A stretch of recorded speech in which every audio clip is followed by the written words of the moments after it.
Ya, Assalamualaikum teman-teman. Hari ini di pertemuan ketiga ya, saya akan membahas tentang kehidupan pers saat ini, kan gitu ya. Nanti saya akan menunjukkan sebetulnya Indonesia ini mengalami kebebasan persnya itu di urutan keberapa, gitu ya. Oke, baik teman-teman, kita lihat di slide berikutnya.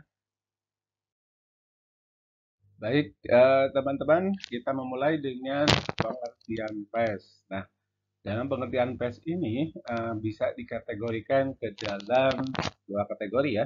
Yang pertama adalah pengertian PES dalam pengertian sempit ya. Lalu yang kedua adalah PES dalam pengertian luas. Nah, kalau dalam pengertian sempit, PES itu hanya tertuju pada media cetak saja. Banyak ya media cetak itu bisa surat kabar harian, mingguan, gitu ya, bulanan atau majalah atau buku, gitu ya. Pokoknya yang berkaitan dengan media pers yang tercetak, maka di situ dalam kategori pers sebagai pengertian sempit, gitu ya. Nah, dalam pengertian luas, pers itu dikategorikan bukan hanya media cetak, gitu ya, tetapi media elektronik pun juga bisa dimasukkan dalam pers dalam pengertian luas ini ya. Nah, apa contohnya media cetak tadi sudah disampaikan pada pengertian sempit, yaitu pers dalam pengertian sempit itu kan tadi media cetak ya, surat kabar gitu ya, kemudian apa namanya majalah kan gitu ya. Nah, kalau dalam pengertian luas bukan hanya media cetak, tapi ada tambahannya, yaitu media elektronik. Nah, media elektronik bisa dari mulai televisi, radio, dan misalnya di sini online, gitu ya. Nah, ini semua dalam pengertian luas. Sekali lagi, dalam pengertian sempit, PES berkaitan hanya dengan media cetak saja. Dalam pengertian luas, PES bukan hanya media cetak, tetapi ada media elektronik, televisi, radio, dan lain ya, salah satu contohnya. Baik, saya akan melanjutkan dengan gambaran realitas dunia wartawan. Ya, teman-teman, seperti yang saya sampaikan tadi, dalam slide berikutnya saya akan menggambarkan tentang realitas dunia wartawan.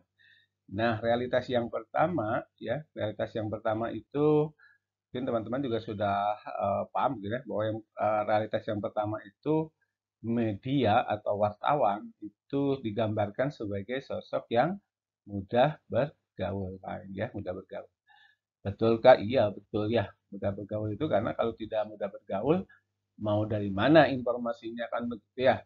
Jadi bergaul dengan siapa saja, karena kan informasi itu bisa dengan siapa saja, lalu dikemas nanti menjadi sebuah berita. Nah, dari berita itulah nanti dipublikasikan. Nah, yang kedua, wartawan itu digambarkan sebagai mampu mengenali dari beragam kalangan. Ya, jadi wartawan itu digambarkan sebagai sosok yang bisa masuk ke dalam berbagai kalangan. Entah itu yang kalangan menengah, atas atau bawah. Wartawan tidak jarang wawancara dengan komis. Bahkan wartawan juga tidak jarang wartawan dengan presiden, gitu ya, wawancara dengan presiden. Nah, itu ya. Nah, ini misalnya gambaran yang berikutnya adalah keberhasilan di depan mata. Nah, banyak sekali dari wartawan-wartawan ini, gitu ya, eh, dari segi itu ya, apa namanya, karir, gitu ya. Nah, ada beberapa misalnya wartawan yang pada awalnya wartawan bisa loncat menjadi profesinya berubah menjadi misalnya duta besar gitu ya. Atau misalnya profesi-profesi yang lain yang memang bagi sebagian orang sulit masuk ke sana gitu ya. Itu gambaran yang ketiga. Nah, gambaran yang keempat itu adalah wartawan digambarkan sebagai memiliki wawasan yang luas. Iya ya. Wartawan pasti karena untuk wawancara itu kan mereka perlu gitu ya, perlu tambahan data, perlu tambahan informasi. Nah, maka oleh sebab itu mereka pasti akan update terus gitu ya. Karena tidak mungkin kalau misalnya wartawan wawancara dengan salah satu narasumber, lalu dia sama sekali tidak punya apa-apa misalnya informasinya, jarang ya. Dan biasanya wartawan juga itu dibekali dengan informasi-informasi yang lain, lalu mereka bertanya kepada narasumber, makanya nanti akan bertambah terus wawasannya. Itu gambaran yang berikutnya akan saya sampaikan mengenai bahwa wartawan itu adalah dikategorikan atau digambarkan sebagai sosok yang kritis. Ya, dari wawancara-wawancara itu kan pasti wartawan akan menimbulkan beberapa pertanyaan. Gitu ya. Dari pertanyaan-pertanyaan itu wartawan akan mencari celah mana yang perlu dikonfirmasi ulang, mana yang perlu dikembangkan, dan mana yang perlu ditambah. Misalnya itu dengan sendirinya nanti akan tertanam dalam diri wartawan. Nah, terus yang berikutnya adalah wartawan disesuaikan sebagai yang terpelajar. Nah, ini yang terpelajar artinya wartawan itu dianggap gitu ya, karena tadi serba tahu gitu. Kadang-kadang kalau di lingkungan masyarakat biasanya mereka dianggap sebagai serba tahu gitu ya. Maka tak jarang kalau di warga-warga sekitar itu bertanya kepada wartawan gitu ya. Itu ya gambaran yang mengenakan tentang dunia wartawan ya. Pertama mudah bergaul, mampu mengenali dari berbagai kalangan. Lalu misalnya keberhasilan di depan mata, tadi sudah saya contohkan. Kemudian wawasannya luas, kritis, dan terpelajar. Nah itu gambaran netas dunia wartawan yang mengenakan.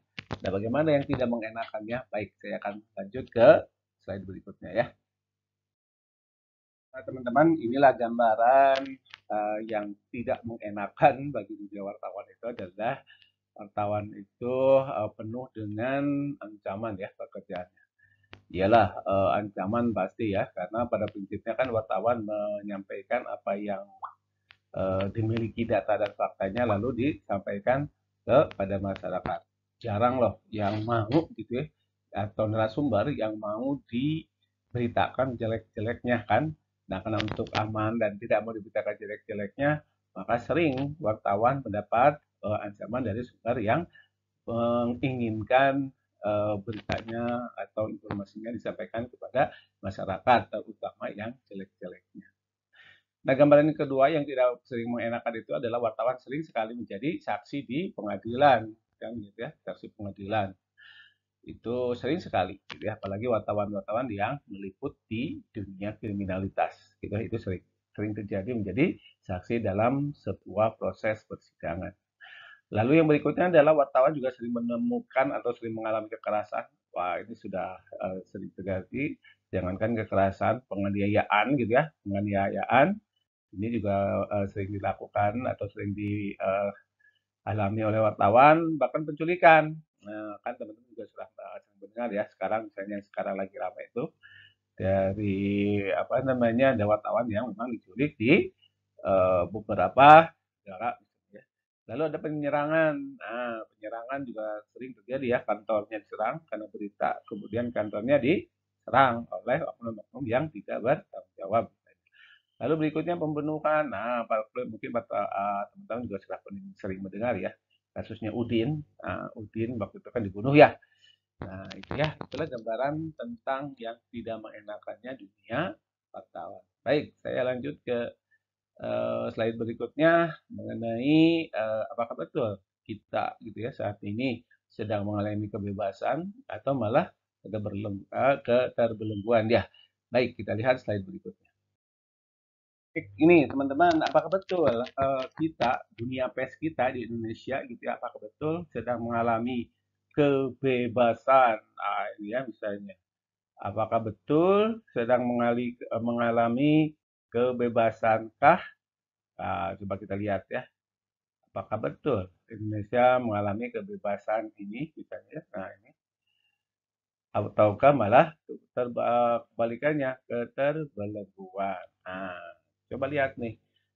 Kebebasan itu ya, kebebasan yang dimiliki pers di Indonesia itu adalah dasarnya ada pada kode etik jurnalistik wartawan. Yang kedua itu ada pada pasal 14 Undang-Undang Nomor 39 itu tentang hak asasi manusia. Nah, pasal berikutnya ada di pasal 5 ayat 1, pasal 20 ayat 1, pasal 27, pasal 28 UUD 1945 yang terakhir ya.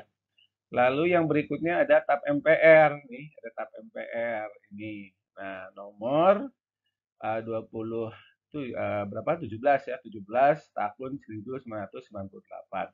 Terutama pasal 20 dan 21 tentang Piagam Hak Asasi Manusia situ ya.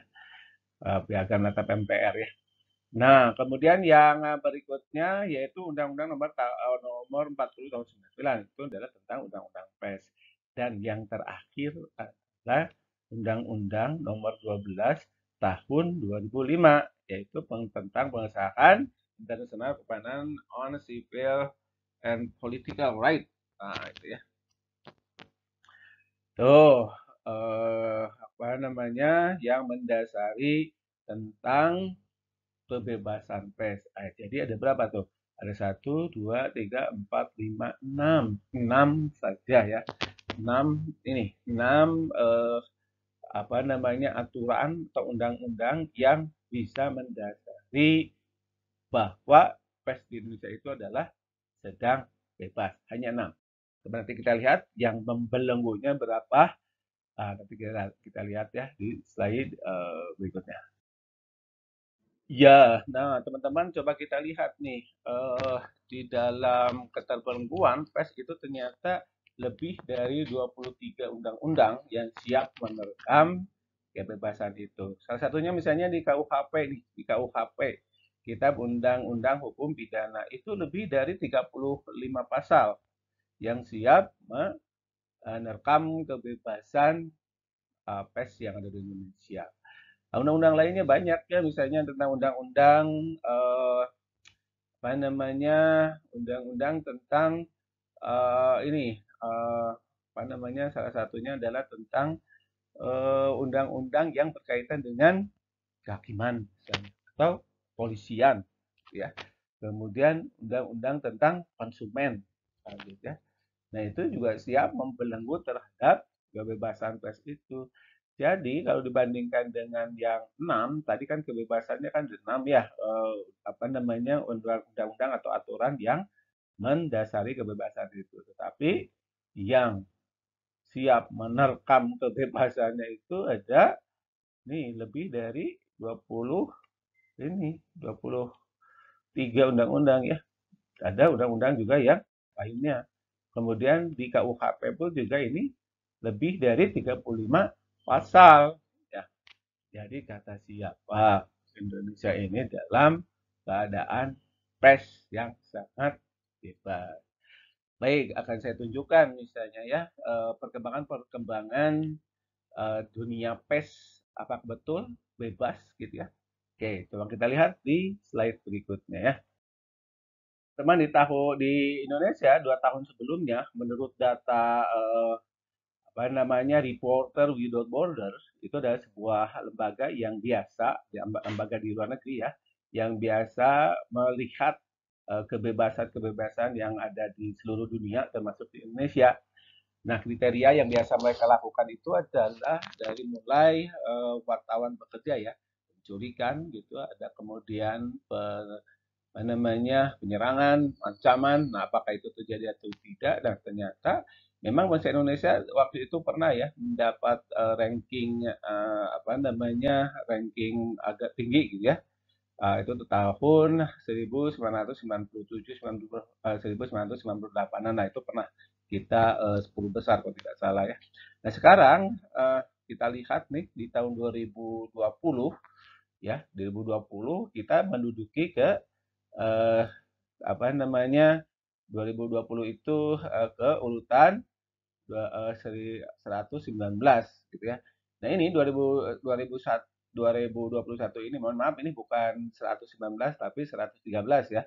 Kita maju ya 2021 itu adalah kita kedudukannya di dunia ini terbebas di urutan ke 113 ya. Ini mohon maaf bukan 100, bukan 119, tetapi gitu ya, tetapi saya coret dulu nih 100-nya, tapi 113 ya. Nah, ini. Jadi urutannya adalah ke 113. Nah, ini 113 di tahun 2021. Lalu bagaimana di tahun 2022? Ternyata urutannya semakin ke bawah, yaitu menjadi urutan 2017. Ya baguslah, minimal dari 2020 kita dua lebih tinggi ya. Nah, coba kita lihat ya di slide yang dikeluarkan oleh Reporter Without Border. Nah, apa betul kita pada 2022 kemarin gitu ya, kita menduduki urutan nomor 117 ya. Itu ya. Oke, kita lihat. Nah, ini. Nah, ini udah bisa kita lihat di sini. Nah, ini 117 nilai indeks kebebasannya itu adalah 108, bukan 180 nih. 40,27. Nah, ini, teman-teman ya. 40,27, 117 dari 180 yang terrecord di dalam ini Reporter Without Border ini. Nah, itu ya, ini nih lembaga yang melakukan survei itu ya. Oke, jadi kata siapa kita urutan yang tertinggi di dalam kebebasannya.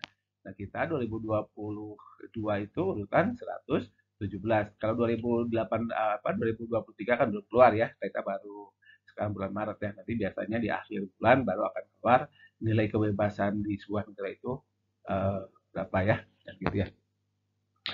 Coba kita nih di sini ada nah, teman-teman bisa alasannya di sini nih, bisa terlihat ya. Hundreds of independent media have emerged since Indonesia began a transition to democracy in 1998. Ya ini. Jadi apa namanya, ratusan media gitu ya, independen sejak itu ya, sejak adanya demokrasi di Indonesia tahun 1998 itu adalah muncul ya di situ. Nah, ini misalnya nih 20 dari 275 warga atau penduduk Indonesia gitu ya, itu yang tersebar di 12.000 wilayah nih, gitu ya, dan bahasa lebih atau 8.000 bahasa gitu ya. Gitu ya. Jadi ya Indonesia berusaha untuk tetap menjadi bebas ya di situ. Nah, gitu ya. Nah, itu sudah kelihatan ya. Nah, ini tahun sebelumnya 2021 kan urutan ke 113. Nah, sekarang di 2022 117 ya. Ininya apa, siapa? Pelaku surveinya itu ada ini tadi. Reporter Without Border. Oke, itu. Nah, lalu mungkin teman-teman bertanya nih, siapa sih sebetulnya media yang terbebas di dunia? Gitu ya. Coba kita lihat nih. Slide berikutnya. Nah, ini ternyata yang terbebas di dunia itu adalah tahun 2002 itu masih tetap dipegang oleh Norwegia ya di situ. Nah, 2021 pun juga sama, 2000 Norwegia gitu. Lalu Denmark di 2022, Denmark asalnya pada urutan teratas itu nomor 4, tetapi pada tahun 2002 itu adalah loncat menjadi yang kedua. Lalu Sweden tetap di urutan yang ketiga gitu ya. Kemudian berikutnya ada Estonia dan Finlandia di 2002. Nah, di 2001 ada Costa Rica di situ ya. Oke, teman-teman, coba kita lihat apa namanya yang terbebas di dunia itu kan ya, yang terbebas ini apa namanya teratas 5 besar. Nah, kita coba lihat data asli dari ini kan, ini coba lihat di sini. Norwegia, Finlandia, Sweden, di situ ya. Ada ini. Kemudian Denmark dan Costa Rica di sini. Nah, ada ya. Oke, lalu negara mana nih yang kalau tadi terbebas, yang terbelenggu, nah sini. Ada Korea Utara yang terbelenggu di tahun 2022. 2021 diduduki oleh Eritrea, gitu ya. Kemudian Eritrea yang tadinya di 2001 itu adalah menduduki yang pertama, di tahun 2022 turun, gitu ya. Lalu yang 2002 itu ada Iran, sebelumnya dipegang oleh Turki, gitu ya, Turkmenistan. Kemudian di tahun 2002 urutan berikutnya ada Turkmenistan yang dulu dipegang oleh Cina, terbelenggu ya gitu di sini. Kemudian yang terakhir, yang kelima ya, itu adalah Myanmar. Kalau di tahun 2002 kan ya, di 2021 ada Djibouti, ini ya Djibouti. Coba kita lihat ya, ini data awal atau data informasi atau informasi dari lembaganya secara langsung. Coba kita lihat. Oh, ini kan tuh North yang terbelenggu nih. Nomor urutan 180 dari 180 yang disurvei. Korea Utara ya. North, iya betul. North Korea bukan Utara, North Korea ya, North Korea. Kemudian yang berikutnya adalah ada Eritrea, Iran, gitu ya. Kemudian Turki, ya. Sekali lagi North, ya benar Utara ya.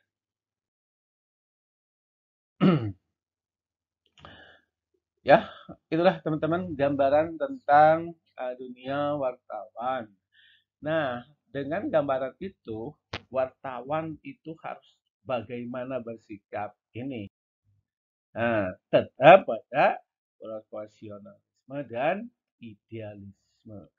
Lah, profesionalisme itu seperti apa kan gitu ya? Banyak nih kriterianya. Nah, salah satunya adalah nah, orang atau wartawan bisa dikatakan profesionalisme jika ada otonomi. Otonomi itu adalah kebebasan yang dimiliki oleh wartawan bersangkutan ya.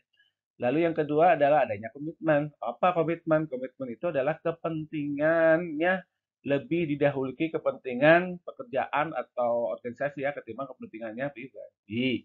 Lalu keahlian katanya ya apa nih keahliannya? Keahlian itu adalah jenjang pendidikan formal atau non formal yang dilalui oleh wartawan. Gitu ya. Nah ini. Terus yang berikutnya adalah tanggung jawab. Nah ini adanya keinginan untuk mempertanggungjawabkan semua pekerjaan wartawan dari mulai mencari, mengolah, mengumpulkan, dan mempublikasikan. Jadi sekali lagi teman-teman, profesional itu minimal harus memenuhi 4 kriteria. Pertama, otonomi, komitmen, keahlian, dan tanggung jawab. Lalu pertanyaannya, idealisnya apa? Kan gitu ya kan tadi untuk mensikapi keadaan kebebasan pers di dunia maupun di Indonesia, wartawan harus sikap apa? Tadi yang saya sampaikan, profesionalisme dan idealisme. Profesionalisme minimal mengikuti 4 kategori, otonomi, komitmen, keahlian, dan tanggung jawab. Nah, kalau idealismenya adalah berusaha mengikuti aturan-aturan yang ada di UUD atau Undang-Undang, bukan UUD ya, Undang-Undang nomor 40 tahun 99. Apa itu? Itu tentang pers itu tadi ya. Kemudian kode etik jurnalistik. Iya kan wartawan kan pasti bekerja pada kode etik yang sudah disepakati bersama di sini. Dan undang-undang yang lainnya. Banyak ya undang-undang yang perlu wartawan ikuti kan gitu ya. Oke, terima kasih nih teman-teman materinya kita lihat ya di berikutnya. Ya, teman-teman demikian tadi bahasan tentang kehidupan pers saat ini gitu ya. Semoga apa yang saya sampaikan tadi bisa memberikan pengayaan pengetahuan bagi teman-teman. Sekali lagi terima kasih sudah masuk di room saya dan wassalamualaikum warahmatullahi wabarakatuh.